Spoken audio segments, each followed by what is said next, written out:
5 বছরের ছোট শিশু আয়ান, বাবা মায়ের আদরের একমাত্র সন্তান আয়ান। সারাদিন ঘর জুড়ে দুষ্টুমি ছোটাছুটি, মা বাবাকে অস্থির করে রাখত যে আয়ান, সে আয়ান আজ ফ্রেমে বন্দী। Case study 1। 2023 সাল 31 ডিসেম্বর রাজধানী ঢাকার লেভিট হাসপাতালে আয়ানকে নিয়ে যাওয়া হয় সুন্নাতে খাতনার জন্য।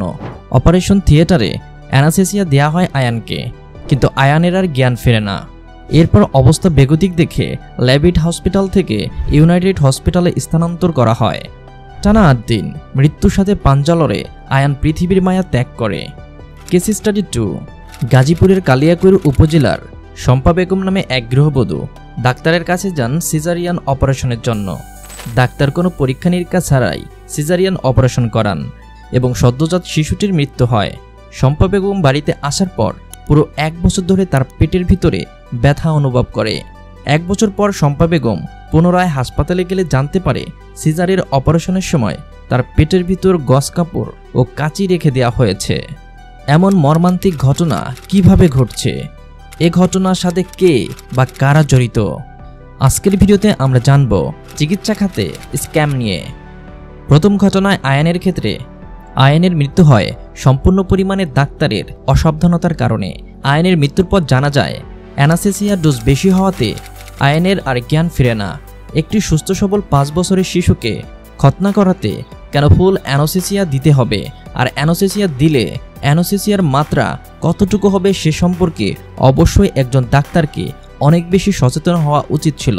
কিন্তু রাজধানী ঢাকার স্বনামধন্য লেভিট হাসপাতালে যদি এভাবে ভুল চিকিৎসা করা হয়, তাহলে বাংলাদেশের অন্যান্য ছোট জেলা এবং উপজেলাগুলোতে কি পরিমাণ ভুল চিকিৎসার বলি হচ্ছে বাংলাদেশের সাধারণ মানুষ।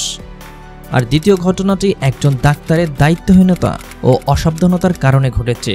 শম্পা ও আয়নের মতো এরকম অসংখ্য মানুষ প্রতিদিন বাংলাদেশের ভুল চিকিৎসার কারণে পৃথিবীর মায়া ত্যাগ করছে।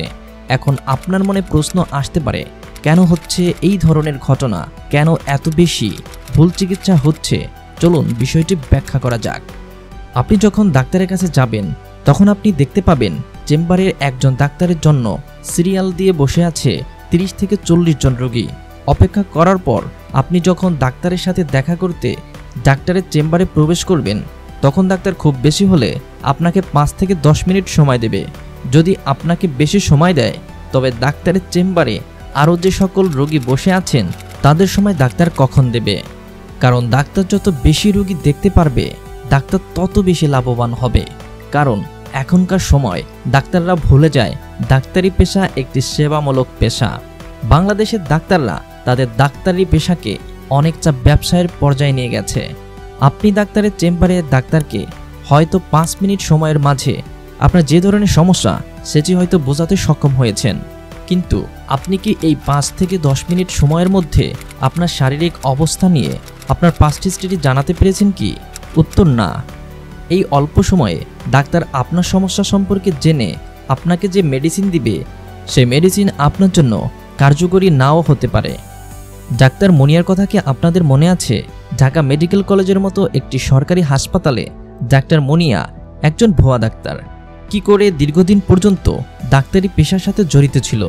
এই বিষয়টা শুনে কি আপনার মনে হচ্ছে না যে একটা সরকারি মেডিকেল কলেজ হাসপাতালে একজন ভুয়া ডাক্তার যদি দীর্ঘদিন ধরে রোগীদের চিকিৎসা করায়, তাহলে বাংলাদেশের অন্যান্য ছোট ছোট হাসপাতালে এমন আরও অসংখ্য ভুয়া ডাক্তার রয়েছে। এমনকি সাম্প্রতিক সময়ে এমন অসংখ্য ভুয়া ডাক্তারের সন্ধান আমরা পেয়েছি। এখন প্রশ্ন, এই সকল ডাক্তারগুলো কোথা থেকে ডাক্তারি সার্টিফিকেট পাচ্ছে? এই ডাক্তারি সার্টিফিকেট তৈরির উৎস আমাদের খুঁজে বের করতে হবে। এছাড়াও এ সকল ভুয়া ডাক্তার এবং ডাক্তারের সাথে জড়িত সকল ব্যক্তিকে আইনের আওতায় এনে কঠিন থেকে কঠিনতম শাস্তি কার্যকর করতে হবে। আপনি জানলে অবাক হবেন, বাংলাদেশের চিকিৎসা খাত এত নাজুক, কিন্তু বাংলাদেশের চিকিৎসা খাতে প্রতি বছর বাজেটে বড় অঙ্কের অর্থ বরাদ্দ থাকে। এবার আমরা চিকিৎসা খাতে বরাদ্দকৃত অর্থের পরিমাণ জেনে আসি। 2024 থেকে 2025 অর্থ বছরে বরাদ্দ হয়েছে 41,407 কোটি টাকা। 2015 সালের পরিসংখ্যান অনুযায়ী বাংলাদেশের মোট হাসপাতালের সংখ্যা 5,816টি। 2022 সালের তথ্য অনুযায়ী দেশের সরকারি হাসপাতালে 607টি, বেসরকারি হাসপাতালে শয্যা রয়েছে 99,975টি। মোট শয্যার সংখ্যা 1,71,675টি। শয্যার সংখ্যা অনুযায়ী প্রতি 990 জনের বিপরীতে একটি শয্যা রয়েছে। এত বিশাল অঙ্কের অর্থ চিকিৎসা খাতে বরাদ্দ থাকা সত্ত্বেও খুব ভালোভাবে লক্ষ্য করলে আপনি দেখতে পাবেন সরকারি হাসপাতালগুলোর অবস্থা বেহাল এবং অপরিষ্কার অপরিচ্ছন্ন। মান্দাত আমলের যন্ত্রপাতি, বেশ কিছু টেস্টের জন্য যন্ত্রপাতি নেই, অদক্ষ ডাক্তার, অপর্যাপ্ত আয়া, বোয়া বা নার্স রয়েছে। এখন প্রশ্ন, এত বিপুল অর্থ চিকিৎসা খাতে বরাদ্দ থাকার পরও কেন বাংলাদেশের চিকিৎসা খাত এত অনুন্নত?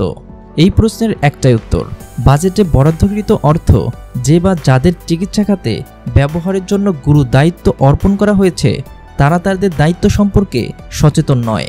অর্থাৎ এই চিকিৎসা খাতে বরাদ্দকৃত অর্থের সঠিক ব্যবহার নিশ্চিত করা হচ্ছে না। এছাড়া ডাক্তারদেরকে তাদের যোগ্যতা অনুযায়ী বেতন দেওয়া হচ্ছে না, যার ফলে দক্ষ ডাক্তাররা সরকারি হাসপাতালে চাকরি করতে অনিচ্ছা প্রকাশ করছে।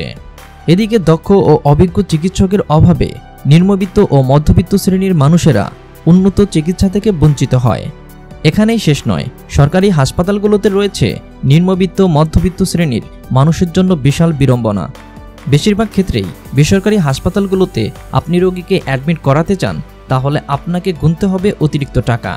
হাসপাতালের দারোয়ান, নার্স বা হাসপাতালের সাথে সম্পৃক্ত ব্যক্তিদের অতিরিক্ত টাকা দিয়ে তবে সরকারি হাসপাতালে অ্যাডমিট করাতে পারবেন।